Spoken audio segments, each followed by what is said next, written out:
ಚಿಕ್ಕಬಳ್ಳಾಪುರ ಜಿಲ್ಲೆ ಶಿಡ್ಲಘಟ್ಟ ನಗರಸಭೆ ಪೌರಾಯುಕ್ತೆ ಅಮೃತ ಸೇರಿದಂತೆ ಸ್ಥಳೀಯ ಶಾಸಕ BN ರವಿಕುಮಾರ್ ಅವರಿಗೂ ಸಹ ಒಂದು ಕಾಂಗ್ರೆಸ್ ಮುಖಂಡ ಅವಾಚ್ಯ ಶಬ್ದಗಳಿಂದ ನಿಂದಿಸಿದ ಪ್ರಕರಣಕ್ಕೆ ಸಂಬಂಧಪಟ್ಟಂತೆ ಒಂದಲ್ಲ ಅಂತ 2 ಪ್ರಕರಣಗಳು ದಾಖಲಾಗಿದೆ. ಆದರೆ ಪೊಲೀಸರು ಇದುವರೆಗೂ ಸಹ ರಾಜುಗೌಡರನ್ನು ಬಂಧಿಸಿ ಬುದ್ಧಿ ಕಲಿಸುವಂಥ ಒಂದು ಕೆಲಸ ಮಾಡಿಲ್ಲ. ಈ ಕುರಿತು ನಮ್ಮ ಜೊತೆ ಮಾತನಾಡೋದಕ್ಕೆ ಶಿಡ್ಲಘಟ್ಟ ವಿಧಾನಸಭಾ ಕ್ಷೇತ್ರದ ಶಾಸಕರಾದ BN ರವಿಕುಮಾರ್ ಇದ್ದಾರೆ. ಅವರು ಏನು ಹೇಳ್ತಿದ್ದಾರೆ ಮತ್ತು ಈ ಘಟನೆಯಿಂದ ಅವರು ಯಾವ ರೀತಿ ಮನಸ್ಸಿಗೆ ಬೇಜಾರು ಮಾಡ್ಕೊಂಡಿದ್ದಾರೆ ಅಂತ ಸ್ವತಃ ಅವ್ರನ್ನ ಕೇಳಿ ತಿಳ್ಕೊಳ್ಳುತ್ತಾ ಹೋಗೋಣ. ಸರಿ, ತಾವು ಇಷ್ಟು ವರ್ಷಗಳಿಂದ ರಾಜಕೀಯ ಜೀವನದಲ್ಲಿದ್ದೀರಿ. ನಾವಂತೂ ಎಲ್ಲಿ ಕೇಳಿರಲಿಲ್ಲ ಒಬ್ಬ ವ್ಯಕ್ತಿ ಈ ರೀತಿ ಎಲ್ಲ ಮಾತಾಡ್ಬೋದಾ ಅಂತ. ಇದನ್ನು ಕೇಳಿದ ಮೇಲೆ ತಮಗೇನು ಅನ್ನಿಸ್ತು ಸರ್? ಇವತ್ತು ಶಿಡ್ಲಘಟ್ಟ ವಿಧಾನಸಭಾ ಕ್ಷೇತ್ರದಲ್ಲಿ ಏನು ದಿನಾಂಕ 12/1/2026 2023 ಕಾಂಗ್ರೆಸ್ ಪಕ್ಷದ ಅಭ್ಯರ್ಥಿಯಾದಂಥವರು ಒಬ್ಬ ಸರ್ಕಾರಿ KS ಮಾಡಿರ್ತಕ್ಕಂಥ ಸರ್ಕಾರಿ ಅಧಿಕಾರಿ ಮೇಲೆ ಮಾತಾಡಿರೋಂಥದ್ದು ನಮ್ಮ ಗಮನಕ್ಕೆ ಬಂದಿದ್ದು 14ನೇ ತಾರೀಕು ಬೆಳಗ್ಗೆ 10 ಗಂಟೆಗೆ. ಆ ಕೂಡಲೇ ನಾವು ಆ ಅಧಿಕಾರಿಗಳನ್ನ ಮತ್ತು ಅಲ್ಲಿರ್ತಕ್ಕಂಥ ನಗರಸಭೆ ಅಧಿಕಾರಿಗಳು ಮತ್ತು ಅಲ್ಲಿರ್ತಕ್ಕಂಥ ಪೌರ ಕಾರ್ಮಿಕರನ್ನ ಕರೆಸಿ ಕೂಡಲೇ ನೀವು ಈ ಒಂದು ಪ್ರಕರಣದ ಬಗ್ಗೆ ನೀವೊಂದು ಧರಣಿಯನ್ನು ಮಾಡಬೇಕು, ಹೋರಾಟ ಮಾಡಬೇಕಂತ ಅವ್ರಿಗೊಂದು ಸೂಚನೆಯನ್ನು ಕೊಟ್ಟು, ಅದಾದಮೇಲೆ ಇವತ್ತು ನಮ್ಮ ಪಕ್ಷದ ಮುಖಂಡರು ಎಲ್ಲ ಬಂದಂಥ ಸಂದರ್ಭದಲ್ಲಿ ಇವತ್ತು ಒಬ್ಬ ಪ್ರತಿನಿಧಿ ಆದಂಥ ನನ್ನನ್ನು ಸಹ ಅವರು ನಿಂದನೆ ಮಾಡಿರ್ತಕ್ಕಂಥದ್ದು ಇವತ್ತು ಒಂದು ಅವಾಚ್ಯ ಶಬ್ದಗಳಿಂದ ನಾವು ವಿಡಿಯೋ ನೋಡಿದ ಮೇಲೆ ಕೂಡಲೇ ನಮ್ಮ ಪಕ್ಷದ ಮುಖಂಡರು ಹೋಗಿ ಅವ್ರ ಮೇಲೆ ಪ್ರಕರಣ ಒಂದು ದಾಖಲೆಯಾಗಿದೆ. ಇವತ್ತು ನಗರಸಭೆ ಆಯುಕ್ತರದ್ದು ಒಂದು ಪ್ರಕರಣ, ನಮ್ಮ ಪಕ್ಷದ ವತಿಯಿಂದ ಒಂದು ಪ್ರಕರಣ ಅವ್ರ ಮೇಲೆ ಈಗಾಗಲೇ FIR ಆಗಿ ಈಗ ನಮ್ಮ ಪೊಲೀಸ್ ಇಲಾಖೆಯವರು ಇವತ್ತು ಅವ್ರ ಮೇಲೆ ಕಾನೂನು ರೀತಿ ಕ್ರಮ ಜರುಗಿಸ್ತಕ್ಕಂಥದ್ದು ನಡೀತಾ ಇದೆ. ಸರ್, ಇದು 2 ದೂರು ಪ್ರಕರಣ ಆಗಿದೆ ಅಷ್ಟೇ.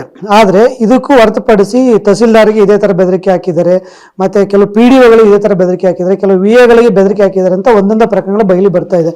ನೀವು ಶಾಸಕರಾಗಿ ಎಷ್ಟು ಜನ ಅಧಿಕಾರಿಗಳು ಈ ರೀತಿ ಆಗಿದೆ ಅಂತ ಮಾಹಿತಿ ಇದೆ? ಇವತ್ತು ಅವರು ಅಧಿಕಾರಿಗಳ ಮೇಲೆ ನಿಂದನೆ ಮಾಡಿರ್ತಕ್ಕಂಥದ್ದು ಇವತ್ತು ನಗರಸಭೆ ಆಯುಕ್ತರು ಒಬ್ಬರೇ ನಮ್ಮ ಗಮನಕ್ಕೆ ತಂದಿರ್ತಕ್ಕಂಥದ್ದು. ಬೇರೆ ಯಾವ ಅಧಿಕಾರಿಗಳು ಇದುವರೆಗೂ ನಮ್ಮ ಗಮನಕ್ಕೆ ತಂದಿಲ್ಲ. ಇವತ್ತು ನಾವು ಈ ಕ್ಷೇತ್ರದಲ್ಲಿ ಶಾಸಕನಾಗಿ 32 ತಿಂಗಳು ಮುಗಿದಿದೆ. ಇದುವರೆಗೂ ನಾನು ಯಾವ ಒಬ್ಬ ಇಲಾಖೆ ಅಧಿಕಾರಿಗಳಾಗ್ಬೋದು, ಅವರು A ಗ್ರೇಡ್ ಅಧಿಕಾರಿ ಆಗ್ಬೋದು, B ಗ್ರೇಡ್ ಅಧಿಕಾರಿ ಆಗ್ಬೋದು, C ಗ್ರೇಡ್ ಒಬ್ಬ ಅಧಿಕಾರಿಗಳನ್ನು ಸಹ ನಾವಿವತ್ತು ಯಾವುದೇ ಅವ್ರಿಗೆ ಒಂದು ನೋವಾಗೋ ರೀತಿಯಲ್ಲಿ ನಾವು ಮಾತಾಡಿಲ್ಲ. ನಮ್ಮ ಮುಂದೆ ಇರ್ತಕ್ಕಂಥದ್ದು ಜನ ನಮ್ಗೆ ಅಧಿಕಾರ ಕೊಟ್ಟಂಥ ಸಂದರ್ಭದಲ್ಲಿ ನಾವು ಕ್ಷೇತ್ರದಲ್ಲಿ ಅಭಿವೃದ್ಧಿ ಮಾಡ್ತಕ್ಕಂಥದ್ದು ಮತ್ತು ಜನಕ್ಕೆ ಒಳ್ಳೇದು ಮಾಡಬೇಕಾದ್ರೆ ಇವತ್ತು ಒಂದು ಕಡೆ ರಾಜಕಾರಣಿಗಳು, ಇನ್ನೊಂದು ಕಡೆ ಅಧಿಕಾರಿಗಳು ಇಬ್ಬರು ಒಟ್ಟಾಗಿ ಕೆಲಸ ಮಾಡಿದಾಗ ನಾವು ಜನಕ್ಕೆ ಒಳ್ಳೇದಾಗಂಥದ್ದು, ಕ್ಷೇತ್ರ ಅಭಿವೃದ್ಧಿ ಆಗೋಂಥದ್ದು. ಸರಿಗೆ 2 ಪ್ರಕರಣ ದಾಖಲಾಗಿದೆ. ಇಡೀ ರಾಜ್ಯ ಅಷ್ಟೇ ಅಲ್ಲದೆ ದೇಶಾದ್ಯಂತ ಒಂದು ಕೂಗು ಬರ್ತಾ ಇದೆ, ಆ ಸಂಬಂಧಪಟ್ಟಂಥ ವ್ಯಕ್ತಿಯನ್ನು ಬಂಧಿಸಬೇಕು ಮತ್ತು ಅವ್ರಿಗೆ ಕಾನೂನು ಕ್ರಮ ಕೈಗೊಳ್ಳಬೇಕು ಅಂತ. ಬಟ್ ಎಲ್ಲ ಒಂದು ಕಡೆ ನಮ್ಮ ಪೊಲೀಸ್ ಇಲಾಖೆ ವಿಳಂಬ ನೀತಿ ತೋರ್ತಾ ಇದೆಯಾ? ಅವ್ರ ತಕ್ಷಣ ಬಂಧಿಸೋಕ್ಕಾಗ್ತಾ ಇಲ್ವಾ? ಏನು ಕಾರಣ ಅಂತ ಸರ್? ಇವತ್ತು ಪೊಲೀಸ್ ಇಲಾಖೆಯವರು ನಾನು ತಗೊಂಡಿರೋ ಮಾಹಿತಿ ಪ್ರಕಾರ ಅವ್ರನ್ನ ಬಂಧಿಸ್ಬೇಕು ಅನ್ನೋವಂಥದ್ದು 3 ತಂಡ ರಚನೆ ಮಾಡಿ ಇವತ್ತು ಎಲ್ಲ ಕಡೆ ಅವ್ರನ್ನ ಹುಡುಕಾಟ ಮಾಡ್ತಾಯಿದ್ದಾರೆ. ಆದರೆ ಎಲ್ಲೋ ಒಂದು ಕಡೆ ಕೆಲವರು ಹೇಳ್ತಕ್ಕಂಥ ಒಂದು ವರದಿ ಇವತ್ತು ಅವ್ರಿಗೆ ರಾಜ್ಯ ಮಟ್ಟದ ರಾಜಕಾರಣಿಗಳೇ ಅವ್ರಿಗೆ ಇವತ್ತು ಬೆನ್ನೆಲುಬಾಗಿ ನಿಂತು ಅವ್ರನ್ನ ರಕ್ಷಣೆ ಮಾಡ್ತಕ್ಕಂಥದ್ದು ಇವತ್ತು ಜನಸಾಮಾನ್ಯರು ಮಾತಾಡ್ತಾಯಿದ್ದಾರೆ. ಏನಾದರೂ ಇವತ್ತು ಜನಪ್ರತಿನಿಧಿ ಆಗ್ತಕ್ಕಂಥವನು ಇವತ್ತು ಮಾತಾಡಬೇಕಾದ್ರೆ ಸ್ವಲ್ಪ ಮೈ ಮೇಲೆ ಪರಿಜ್ಞಾನ ಇಟ್ಕೊಂಡು ಮಾತಾಡೋಂಥದ್ದು ಆಗಬೇಕು. ಇವತ್ತು ಇದೆಲ್ಲ ಜನ ಗಮನಿಸ್ತಾ ಇರ್ತಾರೆ. ಇವತ್ತು ಈ ಒಂದು ಪ್ರಕರಣವನ್ನು ನನಗೆ ತಿಳಿಯೋಕ್ಕೆ ಮುಂಚೆನೇ ನಮ್ಮ ಪಕ್ಷದ ರಾಜ್ಯಾಧ್ಯಕ್ಷರು, ಕೇಂದ್ರ ಸಚಿವರು ಕುಮಾರಣ್ಣವರು ಆ ವಿಡಿಯೋ ನೋಡಿದಂಥ ಸಂದರ್ಭದಲ್ಲಿ ಕೂಡಲೇ ಅವರು ಈ ನಮ್ಮ ಕರ್ನಾಟಕ ರಾಜ್ಯದ ಚೀಫ್ ಸೆಕ್ರೆಟರಿಯವ್ರನ್ನ ಮಾತಾಡಿ ಅವರು ಅಧೀನದಲ್ಲಿ ಕೆಲಸ ಮಾಡ್ತಕ್ಕಂಥ ಒಬ್ಬ ಅಧಿಕಾರಿ ಮೇಲೆ ಈ ರೀತಿ ಒಂದು ದೌರ್ಜನ್ಯ ನಡೆದಿದೆ, ನೀವು ಇದ್ರ ಬಗ್ಗೆ ಏನು ಕ್ರಮ ವಹಿಸ್ತಾ ಇದ್ದೀರಿ, ಇದನ್ನು ಕೂಡಲೇ ನೀವು ಅವನು ಬಂಧಿಸ್ತಕ್ಕಂಥದ್ದು ಆಗ್ಬೇಕಂತ ಕುಮಾರಣ್ಣವರು ನಮ್ಮ ಚೀಫ್ ಸೆಕ್ರೆಟರಿ ಅವರು ಗಮನಕ್ಕೆ ತಂದಿದ್ದಾರೆ. ಸರ್, ಈಗ ಪ್ರಕರಣ ದಾಖಲಾಗಿದೆ, ಪೊಲೀಸರು ಹುಡುಕ್ತಾ ಇದ್ದಾರೆ. ಪೊಲೀಸರು 6 ತಂಡಗಳನ್ನು ಮಾಡಿ ಹುಡುಕ್ತಾ ಇದ್ದಾರೆ. ಮತ್ತೊಂದು ಕಡೆಗೆ ರಾಜ್ಯದಲ್ಲಿ ಇವತ್ತು ಕಾಂಗ್ರೆಸ್ ಸರ್ಕಾರ ಇದೆ, ಕಾಂಗ್ರೆಸ್ಸಿನ ಸಚಿವರುಗಳಿದ್ದಾರೆ, ಶಾಸಕರುಗಳಿದ್ದಾರೆ. ಎಲ್ಲ ಒಂದು ಕಡೆಗೆ ಸಚಿವರುಗಳು ಸೇವೆ ಮಾಡ್ತಾ ಇದ್ದಾರೆ ಅಂತ ಅನಿಸುತ್ತಾ? ಇವತ್ತು ನಾವು ಒಟ್ಟಾರೆ ಕರ್ನಾಟಕ ರಾಜ್ಯದಲ್ಲಿ ಇವತ್ತು ನಮ್ಮ ಬಳ್ಳಾರಿ ಬ್ಯಾನರ್ ಘಟನೆ ಇರ್ಬೋದು, ಮತ್ತು ಇನ್ನು ಹಲವಾರು ಘಟನೆಗಳು ನಾವು ನೋಡಿದಾಗ ಇವತ್ತು ಕಾಂಗ್ರೆಸ್ ಮುಖಂಡರುಗಳು ಮಾಡ್ತಾ ಇರ್ತಕ್ಕಂಥ ತಪ್ಪುಗಳನ್ನ ಇವತ್ತು ಕಾಂಗ್ರೆಸ್ ಸರ್ಕಾರ ಅವ್ರಿಗೆ ರಕ್ಷಣೆ ಕೊಡ್ತಕ್ಕಂಥದ್ದಾಗಿದೆ.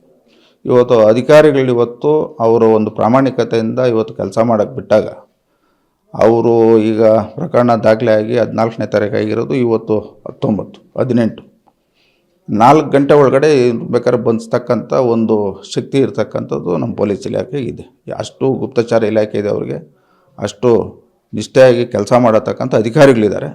ಅದೆಲ್ಲೋ ಒಂದು ಕಡೆ ಸರ್ಕಾರ ಈ ಒಂದು ಪ್ರಕರಣಗಳನ್ನ ಅವ್ರನ್ನ ತನಿಖೆ ಮಾಡೋಂಥದಕ್ಕೆ ಮತ್ತು ಅವರು ಕಾನೂನು ರೀತಿ ಕ್ರಮ ಜರುಗಿಸೋಕ್ಕೆ ಎಲ್ಲೋ ಒಂದು ಕಡೆ ಸರ್ಕಾರ ಅಡ್ಡಿಪಡಿಸ್ತದೆ ಅಂತ ನನ್ನ ಒಂದು ಭಾವನೆ. ಸರ್, ಈಗ ರಾಜ್ಯದ ಹಿರಿಯ ಪ್ರಭಾವಿ ಸಚಿವರೊಬ್ಬರು ಅವನು ರಕ್ಷಣೆ ಮಾಡ್ತಿದ್ದಾರೆ ಅನ್ನೋ ಒಂದು ವದಂತಿ ಇದೆ. ತಮಗೆ ಗೊತ್ತಿರೋ ಯಾರು ಈ ರೀತಿ ರಕ್ಷಣೆ ಮಾಡ್ತಿರೋದು ಸರ್? ಅಲ್ಲ, ನಿಖರವಾಗಿ ಇಂಥವ್ರು ಅನ್ನೋದು ನಮ್ಗೆ ಮಾಹಿತಿ ಇಲ್ಲ. ಕೆಲವರು ಮಾತಾಡ್ತಕ್ಕಂಥದ್ದು ಇವತ್ತು ಈ ಮಾನ್ಯ ಈ ರಾಜ್ಯದ ಉಪಮುಖ್ಯಮಂತ್ರಿಗಳು DK ಶಿವಕುಮಾರ್ ಅವರ ಆಶೀರ್ವಾದ ಇದೆ ಅಂತ ಹೇಳ್ತಾರೆ. ಕೆಲವರು ನಮ್ಮ ಕ್ಷೇತ್ರದವರು ಹಿರಿಯರು 7 ಬಾರಿ ಸಂಸದರು, ಈಗ ಸಚಿವರಾಗಿದ್ದಾರೆ. ಅವರು ಕಾನೂನು ನಮ್ಮ ಆಹಾರ ಮತ್ತು ನಾಗರಿಕ ಇಲಾಖೆ ಸಚಿವರಾಗಿದ್ದಾರೆ. ಅವರು ರಕ್ಷಣೆ ಇದೆ ಅಂತ ಕೆಲವರು ಜನಸಾಮಾನ್ಯರು ಮಾತಾಡ್ತಾ ಇದ್ದಾರೆ. ಇದು ನಮ್ಮ ಮಾಹಿತಿ ಬಂದಿರ್ತಕ್ಕಂಥ. ಈಗ ಸ್ವತಃ ಪೊಲೀಸ್ ಅವರು ಮೀಡಿಯಾಗಳ ತಿಳ್ಕೊಂಡ್ರೆ ಹಾಗೆ ನಮಗೆ ತುಂಬ ರಾಜಕೀಯ ಒತ್ತಡಗಳಿದೆ ಅಂತ ಎಲ್ಲ ಒಂದು ಕಡೆ ಒತ್ತಡಕ್ಕೊಳಗಾಗಿದ್ದಾರೆ. ಇನ್ನು ಪೊಲೀಸರು ಏನು ಮಾಡಬೇಕು ಅಂತ ಹೇಳ್ತೀರಿ ಕಾನೂನು ಪ್ರಕಾರ? ಪೊಲೀಸರು ಇವತ್ತು ಪಾಪ ಒಂದು ಕಡೆ ಈ ಸರ್ಕಾರ ರಾಜಕಾರಣಿಗಳು ಇವತ್ತು ಅಧಿಕಾರ ಇರೋಂಥ ಸಚಿವರು ಹೇಳಿದಾಗ ಈಗ ಅವರು ಅಸಹಾಯಕರಾಗಿದ್ದಾರೆ. ಈ ಒಂದು ಪ್ರಕರಣಗಳು ಏನು ಇತ್ತೀಚೆಗೆ ನಾವು ನೋಡ್ತಾ ಇದ್ದೀವಿ, ಈಗ ಭರತ್ ರೆಡ್ಡಿ ಇರ್ಬೋದು, ಮತ್ತು ಅವ್ರು ಯಾರು ಗುತ್ತಿಗೆದಾರರು ಕೇಶವ ರೆಡ್ಡಿ ಇರ್ಬೋದು, ಇವನ್ನೆಲ್ಲ ಈಗಾಗಲೇ ಬಂಧಿಸಬೇಕಾಗಿತ್ತು. ಬಳ್ಳಾರಿ ಸಂಬಂಧಪಟ್ಟಂಗೆ ಎಲ್ಲಿ ಏನು ಮಾಡಿದ್ದಾರೆ? ಯಾವುದಾಗಿಲ್ಲಲ್ಲ.